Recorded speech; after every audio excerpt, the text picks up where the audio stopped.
Complete abortion में, sorry, अब हम ओवरव्यू करते हैं। सॉरी, यहाँ से मैंने रिकॉर्डिंग स्टार्ट किया है, पहले मैंने की थी बट हुई नहीं थी, तो मैं अब दोबारा ओवरव्यू एक दफ़ा फिर से कर देती हूँ।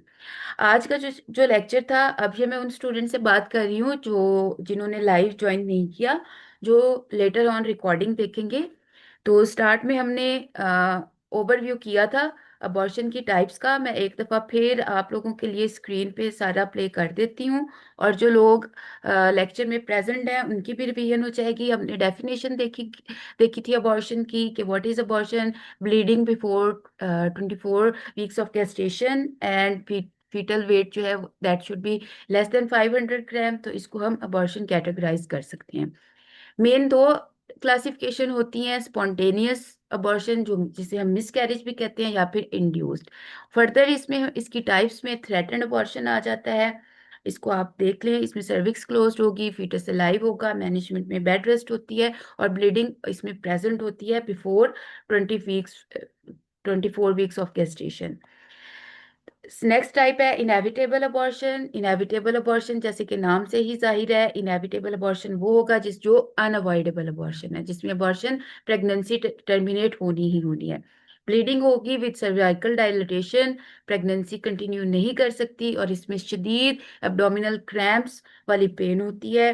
नेक्स्ट हमारे पास आता है इनकम्प्लीट अबॉर्शन, जिसमें कि कुछ पार्ट्स ऑफ फीटस जो है वो एक्सपल हो जाते हैं, और कुछ यूट्रस के अंदर रह जाते हैं। इसमें ओपन सर्विक्स होती है विद हैवी ब्लीडिंग, और इसमें इमरजेंसी तौर पे डीएनसी करनी चाहिए, बिकॉज अगर नहीं करेंगे तो ब्लीडिंग स्टॉप नहीं होगी अनटिल आप यूट्रस को इवैक्यूएट नहीं कर लेते, जिसकी वजह से ये that can be life threatening situation.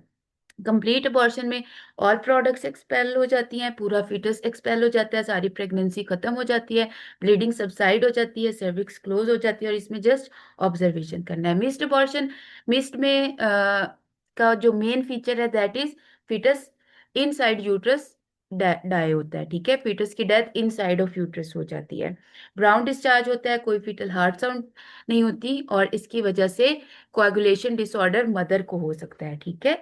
तो दैट्स वाई ये कहते हैं ना कि जितनी जल्दी हो सके, जैसे ही फीटस पता चले कि फीटस की डेथ हो गई है, एज सुन एज पॉसिबल उसको इवैक्यूएट यूट्रस को करना चाहिए। वो जितनी देर माँ के पेट के अंदर रहता है उसका मदर को उतना ही ज्यादा that is dangerous for mother.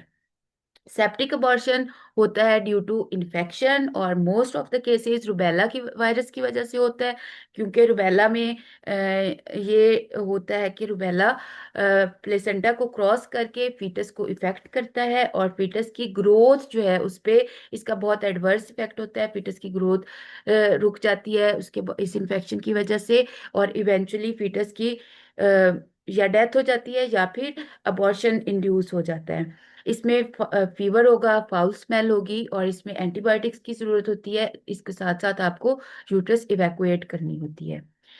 अब हमारे पास आ जाता है इंड्यूस्ड अबॉर्शन। वो अबॉर्शन होगा जो एक्सटर्नल रीजंस की वजह से खुद से इंड्यूस कराया जाता है, मतलब वो फीटस या मदर की रीजन नहीं होती, बल्कि आप खुद कराते हैं। क्यों क्यों हो सकता है?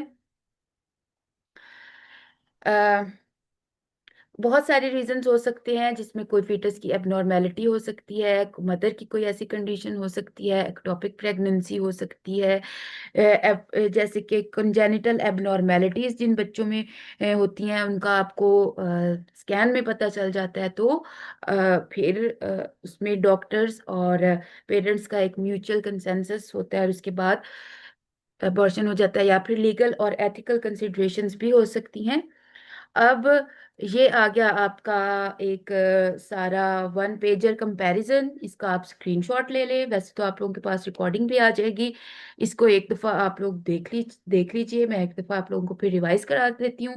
इसके बाद अब नेक्स्ट जो हमारा पोर्शन होगा उसमें हम एमसीक्यूज प्रैक्टिस करेंगे। एमसीक्यूज भी हमारे जो है वो आज अबॉर्शन ही से मैंने सिलेक्ट किए हैं, ठीक है। तो एक दफा फिर हम इसको रिवाइज कर लेते हैं। आई होप सो कि जिन लोगों ने शुरू से लेक्चर में जो है उनका तो अब ये जो अबॉर्शन का कॉन्सेप्ट है वो काफी हद तक क्लियर हो चुका होगा। तो थ्रेटन में ब्लीडिंग प्रेजेंट होगी, सर्विक्स क्लोज होगी। अब देखिए, सर्विक्स किन किन टाइप्स ऑफ अबॉर्शन में क्लोज होती है? थ्रेटन में, कंप्लीट में, और मिस्ड में। कंप्लीट में क्यों? ये अभी जो आए हैं प्लीज अनम्यूट करें खुद को, बिकॉज बैकग्राउंड नॉइज से फिर लेक्चर जो है वो डिस्टर्ब होता है। अब थ्रेटन में क्लोज इसलिए होती है कि अभी जस्ट ब्लीडिंग स्टार्ट ही हुई होती है, और ये इनिशियल स्टेज होती है। सर्विक्स क्लोज होती है लेकिन ब्लीडिंग और स्पॉटिंग शुरू हो चुकी होती है, फीटस भी अलाइव होता है। कंप्लीट में सर्विक्स क्लोज इसलिए हो जाती है कि पूरा का पूरा फीटस ही एक्सपेल हो चुका होता है। और मिस्ड में क्योंकि फीटस इनसाइड ऑफ यूट्रस जो है वो डेथ हो गई है उसकी, तो मोस्टली ब्लीडिंग इसमें हो भी सकती है, नहीं भी होती। तो सर्विक्स जो है वो क्लोज ही रहती है क्योंकि फीटस की डेथ हो चुकी होती है। अब ओपन सर्विक्स कहाँ कहाँ पे होती है? इनएविटेबल में, क्योंकि उसमें हैवी फ्लो हो रहा होता है, सर्विक्स ओपन होती है। इनकम्प्लीट में सर्विक्स ओपन होती है क्योंकि आधा फीटस एक्सपेल हो चुका होता है और कुछ पार्टिकल्स पीछे रह चुके होते हैं, तो वो ऑब्वियसली ओपन ही होती है। और सेप्टिक में भी ओपन होती है क्योंकि सेप्टिक अबॉर्शन में भी डेंजरस टाइप का है। अब फीटस कहाँ कहाँ पे अलाइव होता है? थ्रेटन में अलाइव होगा। इनएविटेबल में दोनों सिचुएशंस हो सकती हैं, अलाइव भी हो सकता है और डेड भी हो सकता है। इनकम्प्लीट में पार्शियल एक्सपल्शन फीटस की हुई होती है, तो देर आर चांसेस कि डेथ है या अलाइव है, but most of the cases fetus dead ही होगा। कंप्लीट में तो वैसे ही फीटस एक्सपेल हो चुका होता है, मिस्ड में डेड फीटस रिटेन हुआ होता है, और सेप्टिक में वेरिएबल होता है। ठीक है।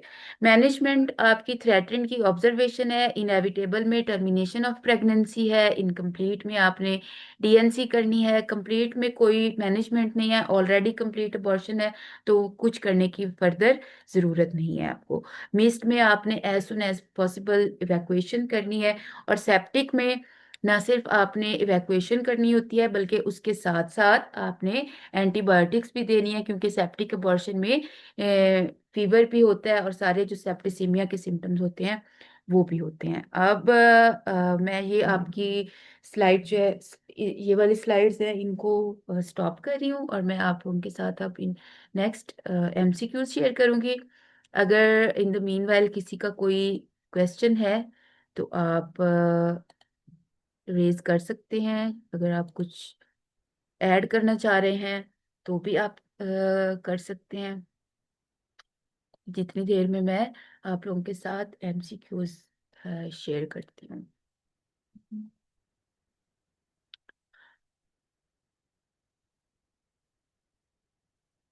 तो ये चलिए, अब आपको ये नजर आ रहा है ना एमसीक्यूज वाला?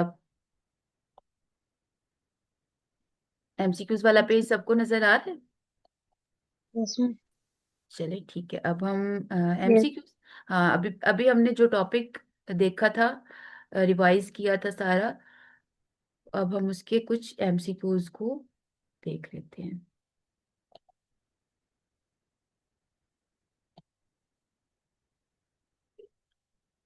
कुछ एमसीक्यूज में आप लोगों के साथ अब लेक्चर में हम प्रैक्टिस करेंगे, बाकी जो है ये थोड़े से जेनेरिक एमसीक्यूज हैं। समझ लें कि बहुत ज़्यादा डेप्थ वाले नहीं हैं, बट आपकी प्रैक्टिस के लिए हैं, और वैसे भी टॉपिक की बेसिक अंडरस्टैंडिंग के बाद ही आप एडवांस लेवल की अंडरस्टैंडिंग में जाते हैं। अब आप लोग ऐप्स में से या वेबसाइट्स में से जब मुश्किल एमसीक्यूज प्रैक्टिस करेंगे ना, तो वो आपको मुश्किल नहीं लगेंगे, क्योंकि अब आपके अबॉर्शन के जो फंडामेंटल कॉन्सेप्ट्स हैं वो क्लियर हैं। तो अब आप और एक और बात, इम्पॉर्टेंट बात, ये आप लोगों ने नोट डाउन कर लें या गौर से सुने, और इसको आपने याद रखना है। अ, जब आपने एमसीक्यूज की प्रैक्टिस करनी है, जब आपने एमसीक्यूज पढ़ने हैं किसी ऐप से, किसी वेबसाइट से, या अपने नोट से, या फिर जब आपने फाइनल एग्जाम में या टेस्ट में एमसीक्यूज हल करने हैं, तो आपने क्या करना है?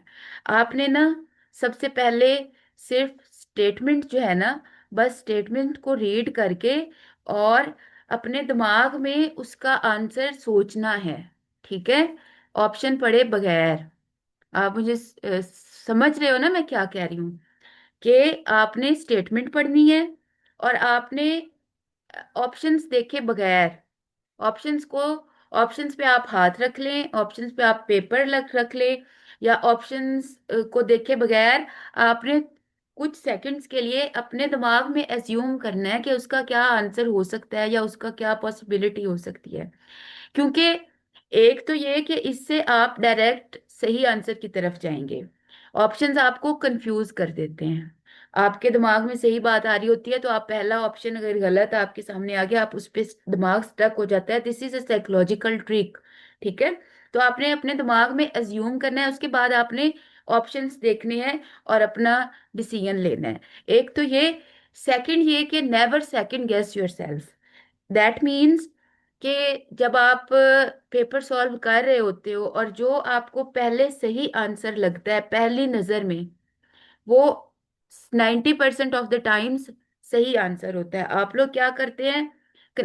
फिर इधर उधर से पूछते हैं या दिमाग में सोच के कोई और लगा आते हैं। ठीक है?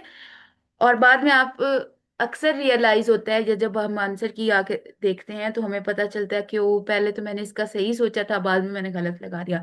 तो इन चीजों का आपने ख्याल रखना है। ठीक है? ये छोटी छोटी चीजें हैं जो एमसीक्यूज में आपके काम आएगी।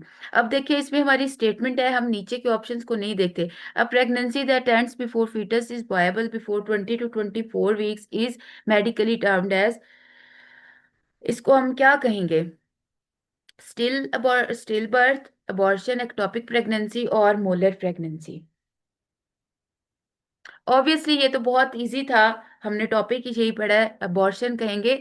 ठीक है? लेकिन इसमें भी देखें, आप लोग ऑप्शन देख के कंफ्यूज हो सकते हैं और बहुत सारे लोग हो सकते हैं। मतलब ये बहुत इजी इजी वाला था एमसीक्यूज, ये कोई मुश्किल नहीं था इसमें। अब मैंने आपके साथ दो चीजें शेयर की हैं कि आपने एमसीक्यू सॉल्व करते हुए पहले स्टेटमेंट देख के अपने दिमाग में उसका आंसर सोचना है, उसके बाद फिर आपने ऑप्शंस पे जाना है। और ऑप्शंस पे मोस्टली मोस्टली जो आपको सबसे पहले सही आंसर लगता है, अक्सर वही ठीक आंसर होता है। ठीक है?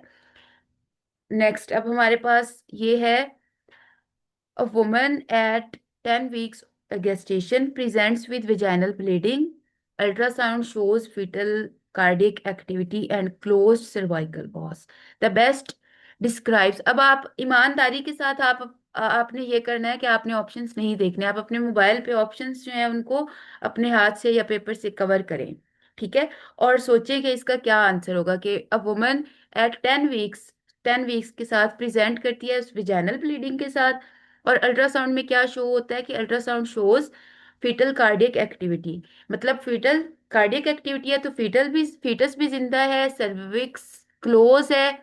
तो हमने क्या पढ़ा था अभी थोड़ी देर पहले? ऑस क्लोज है, फीटस भी जिंदा है। ठीक है? 10 वीक्स हैं तो बेस्ट क्या होगा इसका? Threatened abortion. ये सारे इसमें थ्रेटन्ड अबॉर्शन के सिम्टम्स प्रेजेंट हो रहे हैं, क्योंकि थ्रेटन्ड अबॉर्शन में ब्लीडिंग होती है बट सर्विक्स क्लोज होती है और फिटस अलाइव होता है। नेक्स्ट अब नेक्स्ट एक सेकेंड, अब मैं, हाँ, नेक्स्ट हमारे पास ये और थर्ड है। Which type of spontaneous abortion involves all products of conception being expelled from the uterus. तो किस अबॉर्शन में कौन सा स्पॉन्टेनियस अबॉर्शन है जिसमें all products of conception being expelled from the uterus?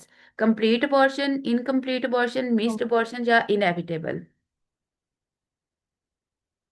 complete। complete में अब देखें, ये इजी क्वेश्चन। अब ये इजी हमें क्यों लग रहा है? अभी तो हमने अभी तो हमने थोड़ी देर पहले ये सारे रिवाइज किए हैं। लेकिन यहाँ पे मैं आपको एक और भी चीज बताऊं। आपने ना सवाल पे गौर करना है कि सवाल क्या पूछा गया है और उस सवाल का की वर्ड क्या है। और अगर आपने पढ़ा नहीं हुआ ये, तो आपने सवाल का कीवर्ड देख के जवाब में वो कीवर्ड ढूंढना है। ठीक है? अक्सर आप अगर कीवर्ड्स समझ लेते हो ना क्वेश्चन के, और आंसर में ऑप्शंस में उन कीवर्ड्स को जाके तलाश करते हो, तो आप सही आंसर तक पहुंच जाते हो चाहे आपको सही आंसर ना आता हो। तो ये भी एक, जैसे इसमें उसने पूछा कि all products of conception expelled, तो ऑल मतलब कंप्लीट। ठीक है, अक्सर जो टर्म्स होती हैं वो लिटरल मीनिंग पे ही बनी हुई होती हैं, तो इस चीज का भी आपने ख्याल रखना है। नेक्स्ट है, a woman at 12 weeks of gestation reports no bleeding but ultrasound shows no fetal heart activity and an unchange uterus, this is most consistent with. अब आप ऑप्शन अभी आप नहीं देखेंगे, ठीक है। अ वुमन आपके पास आई है 12 वीक्स ऑफ gestation में, वो क्या रिपोर्ट कर रही है? कोई ब्लीडिंग नहीं हो रही उसे, और अल्ट्रासाउंड में फीटस का हार्ट एक्टिविटी भी नहीं है। सीधा सीधा क्या प्रेजेंट हो रहा है? सीधा सीधा प्रेजेंट हो रहा है कि फीटस की डेथ हो गई है। जब कोई हार्ट एक्टिविटी नहीं है that means fetus is dead, और उसके साथ उसे कोई ब्लीडिंग भी नहीं है। तो मोस्ट कंसिस्टेंट किसके साथ होगा? मिस्ड अबॉर्शन है ये, ठीक है, क्योंकि मिस्ड अबॉर्शन में कोई ब्लीडिंग भी नहीं होती, यूट्रस सर्विक्स भी क्लोज होती है, फीटस डेड हुआ होता है इनसाइड। तो और इसीलिए तो मिस्ड अबॉर्शन का माँ को पता ही नहीं चलता। माँ को पता ही नहीं चलता, उसे तब पता चलता है जब बेबी किक नहीं आती, कोई फीटस मूवमेंट नहीं आती, तो ही हो जाती है। ब्लीडिंग वगैरह तो हो नहीं रही होती most most of the times. तो ये इसमें आ गया। नेक्स्ट हमारा क्वेश्चन है कि एक क्लाइंट आपके पास आया है, client with an inevitable abortion at 15 weeks. 15 weeks है और इनएविटेबल अबॉर्शन है उसे, वो आपसे पूछती है, asks why pregnancy can't continue, क्यों नहीं प्रेगनेंसी कंटिन्यू हो सकती? The best nurse responses. अब अभी आपने ऑप्शन को नहीं देखना, अब आप खुद सोचें कि आपके पास एक क्लाइंट है जिसे इनएविटेबल अबॉर्शन है। अब इनएविटेबल अबॉर्शन में पीछे जाके सोचें कि हमने क्या क्या चीजें पढ़ी थी। इनएविटेबल अबॉर्शन में क्या क्या होता है? इनएविटेबल अबॉर्शन वो है जो अवॉइड नहीं हो सकता, जिसमें हैवी ब्लीडिंग हो रही है, जिसमें आपका सर्विक्स ओपन है, जिसमें फीटल हार्ट साउंड में भी प्रेजेंट में भी एब्सेंट, ठीक है। जो इतनी सीवियर कंडीशंस हो गई हैं कि अब आप फीटस को बचा नहीं सकते।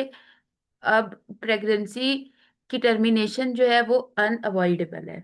तो ऐसी मदर को आप क्या कहेंगे? उसको आप कैसे रीअश्योरेंस देंगे या उसको आप कैसे समझाएंगे? आप खुद सोचें अपना रिस्पॉन्स, फिर हम ऑप्शंस पे आके देखते हैं कि आपका जो सोचा हुआ रिस्पॉन्स था वो किस ऑप्शन से ज्यादा मैच कर रहा है। Will monitor and hope it continues. अब ये रिस्पॉन्स है जो एक नर्स देगी। नर्स क्या ये कहेगी कि हम मॉनिटर करेंगे और देखेंगे कि अगर ये जारी रहता है, ये क्या हम करेंगे ऐसे? हम नहीं करेंगे। The cervix has started to open, loss is inevitable. हाँ, ये हम कह सकते हैं कि आपकी सर्विक्स जो है वो इतनी ओपन हो गई है कि अब हम नहीं बचा सकते, बच्चे को नहीं बचा सकते। या उसे हम कहेंगे कि जस्ट रेस्ट एट होम, या you will be fine keep working. क्या आपके ख्याल में कौन सा रिस्पॉन्स है? ऑप्शंस में मुझे बताएं, फिर हम इसके आंसर की तरफ जाते हैं। आप मुझे चैट में बताएं, जल्दी से बता दें, क्योंकि हमारे पास सिर्फ और सिर्फ 2 मिनट रहते हैं लेक्चर टाइम के। तो आप अपने आंसर्स जो हैं वो मुझे चैट में बताएं। ठीक है, बी बी सबका, शकीला ने बी कहा है, यास्मीन ने बी कहा है, और फातिमा साहिबा अब तशरीफ लाई हैं जब लेक्चर एंड होने वाला है। चलें जी, लेट्स सी कि अब आपका जो सोचा हुआ ऑप्शन है वो ठीक था कि ठीक नहीं था। Sorry, yes, B is the right answer. The cervix has started to open. देखें, अब यहाँ पे हमारा वो ट्रिक काम आया कि नहीं आया? आपने ये वाला ट्रिक है ये जरूर अप्लाई करना है अपने पढ़ाई के दौरान और अपने टेस्ट को अटेम्प्ट करने के दौरान। नेक्स्ट अब हमारे पास आ गया है अगला MCQ. A client with an incomplete abortion is most likely to require. Incomplete abortion के साथ जो क्लाइंट आता है उसे हम क्या कहेंगे? क्या रिक्वायरमेंट होगी उसकी? उसे क्या करना होगा? Observation only, dilatation and evacuation, RhoGAM only, और नो इन्वर्जन।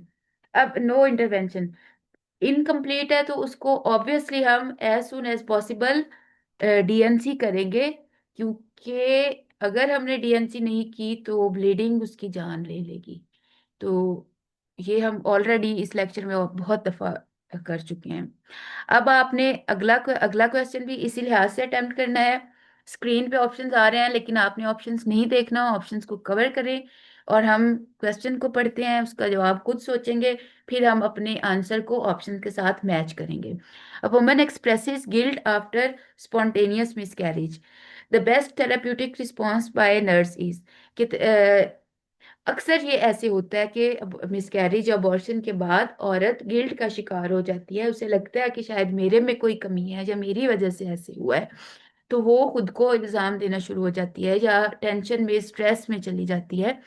तो बेस्ट थेराप्यूटिक रिस्पांस जो है वो नर्स का क्या होगा? आप ऐसे क्लाइंट को क्या कहेंगी जो स्पॉन्टेनियस मिसकैरेज हुआ है ना, इसमें उसका तो कोई कसूर नहीं था, लेकिन उसे लगता है कि मैं मेरे में कोई कमी है या मेरी किसी बेहतियाती की वजह से ऐसे हो गया है। गिल्ट का शिकार हो जाती हैं मोस्टली खवातीन, खुद ना भी हो तो उन्हें लोग कर देते हैं, ठीक है।